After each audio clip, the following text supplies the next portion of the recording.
What's going on, everybody? It's Jackie Terry over here, and once again we're gonna combine two different images together. As you see, I got a picture of Homer Simpson, and I also got a picture of Bob Marley, the legendary Bob Marley, and we're gonna combine these images together with Photoshop. And as you see, I'm dragging the image down to Photoshop, and right now I'm gonna go to export. We're gonna take our magic eraser tool and make this background fully transparent. You see, you guys, once the background is fully transparent, you can put your subject or your photo or your item behind anything. So Homer is already fully transparent. So now we're gonna go down to Bob Marley, the legend, the Rastafari, and simply make this background fully transparent as well. So all I'm doing is clicking on the magic eraser tool and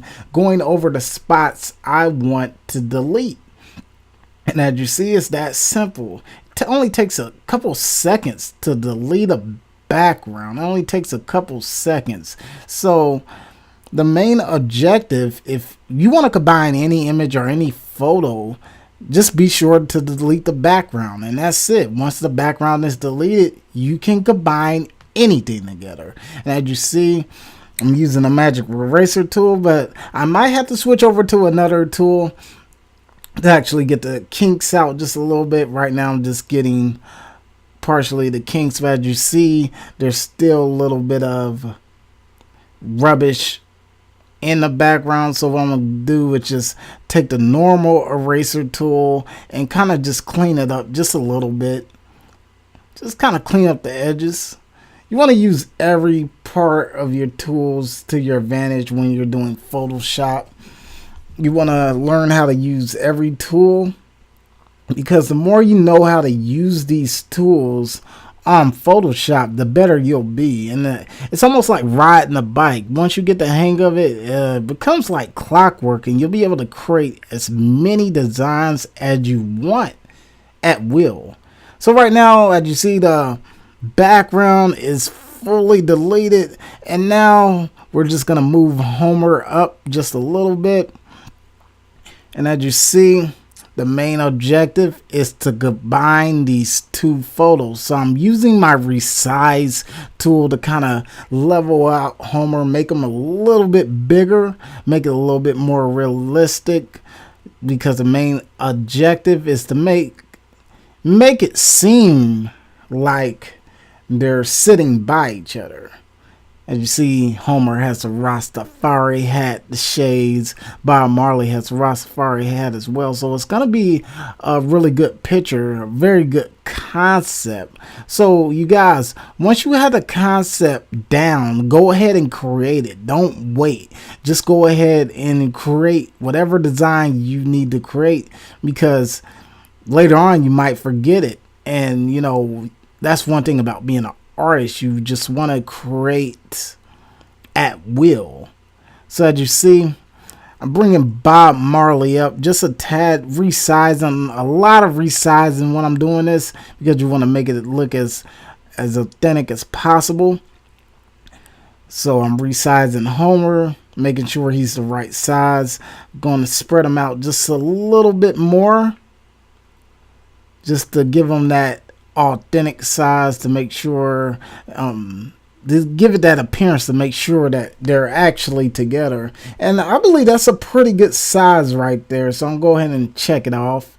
And as you see, looks really good so far, but there's still a couple kinks I want to work out. As you see, that kind of blue lining where the Homer is sitting on the couch, I really don't like that. So what I'm gonna do is I'm probably gonna take the clone stamp tool and resize over that, reclone the image. And how I'm gonna do this is simply just clone over Bob Marley's jacket as well, to replace the blue lining. But one thing about this first is you want to be able to merge the layers together. As you see, I wasn't able to do it at first because the layers weren't merged together, but now they particularly are. Now it's all one layer, so I should be able to do it now. So now, as you see, I'm cloning bits and pieces of Bob Marley's jacket. And this is what the clone stamp tool is all about. If you kind of have a defect in the picture that you don't like, you can clone different parts of the picture to kind of fill in the defects. So right now I'm cloning Bob Marley's hair to fill in the defects from the blue couch Homer was sitting on. So it actually looks like Homer is actually resting his hand on Bob Marley's shoulder. And it's the same concept. You wanna combine bits and pieces of the image together. And once again, I'm going to the crop. I'm going to crop and resize this image just to make it a little bit better. Cropping is very important. You want to make sure you get the right crop size. As you see, I might go a little bit more up as well to get the full extent of the image. So now we'll hit that check mark. Wow, looks really good. Looks like they're really together. As you see, there's a couple more defects in this picture. As you see this kind of blue couch. The blue couch is still there. So once again, I want to clone bits and pieces of Bob Marley's jacket to replace the couch. That's what the clone step tool is all about. If you have something in the picture that you don't like, you can clone other parts of the picture to replace it. So to replace the blue couch, I'm actually cloning bits and pieces of Bob Marley's jacket to cover up the defects and to give it more of that realism, that authentic feel that Homer is actually resting his hand on Bob Marley's shoulder. So with Photoshop, it's going to give you a world of tools to do this. You're going to have the clone stamp tool. You're going to have the magic eraser tool. And once again, you guys, just keep practicing. Once you get the hang of these tools, I mean, it's like clockwork. It's going to be like essentially riding a bike. It's not going to be hard at all. You're going to be able to create as many designs as you want. And that's the key point about being an artist and being a graphic design. You want to be able to express yourself freely. So once again, I zoom out and it actually looks really, really good. So with the background being fully transparent, we're going to go to the internet and we're going to find a cool background we can put these guys behind. We want to kind of go with something a little bit more Rastafari. So I'm typing in Rastafari background and we're going to see what comes up. And you guys, whenever you create something, go ahead and use the internet to your advantage. Find different backgrounds, man. There's so many different backgrounds you can use. Essentially you can go outside and get a background, and particularly I like this background because it has that Jamaican Rastafari pride to it. So we're gonna definitely use this. Once again, I saved it, and all I have to do is essentially drag the image over to Photoshop. And there you have it. So with the image already in Photoshop, I'm going to click on this image right here. Once again, I'm going to merge the visible layer to create a new layer. So when you're done making your layer, go ahead and merge it together so you can add your new background in the picture. So once again, I bring the new photo up. And I go to my resize tool because we're going to resize this. And simply hit the check mark, and we're simply just going to drag the photo up.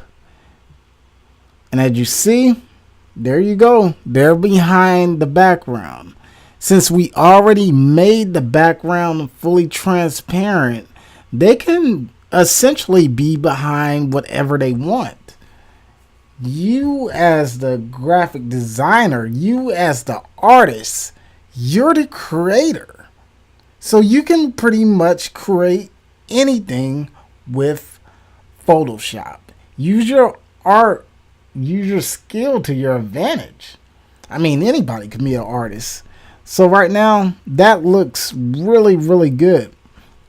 It looks really, really good.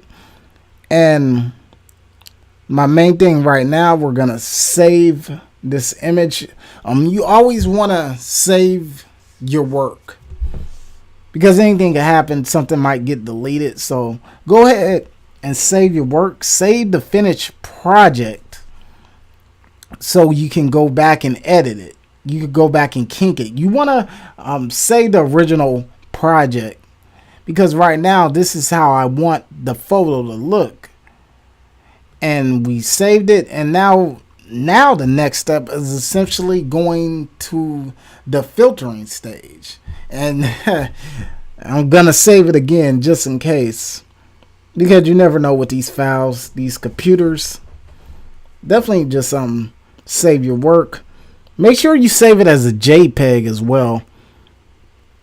JPEG files are compatible with most computers. They'll show up. Very easy to upload. Definitely save your file as a JPEG. Definitely put a name you can remember. And now we're going right to filters. And the thing about this is, once again, I almost forgot, you want to merge the visible layer as well before you go to filters, so you can actually filter out the image. So perfect. Now we're on our filters, and it's going to give you a world of different filters you can use to really, really bring out this photo. That's one thing, you guys, when you start creating your designs, don't be satisfied with just one particular design. Go to your filters and start playing with these designs. See how much intensity, how much coloration you can add to the designs, because you're not limited to anything.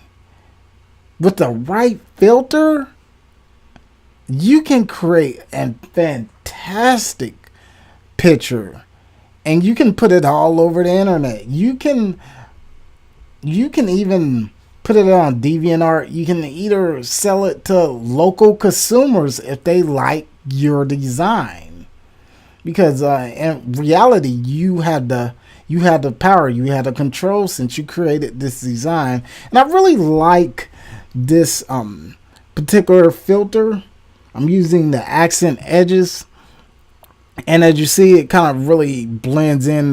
They're both have that kind of cartoony blend in kind of look. So I'm going to go ahead and keep this design right here. I'm going to go ahead and keep it, and once again, play with it. You know, there's so many different filters that you can use for Photoshop.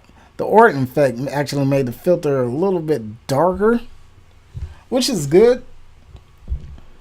You just want to keep playing with this stuff. As you see, I made it a little bit brighter. It actually looks really good.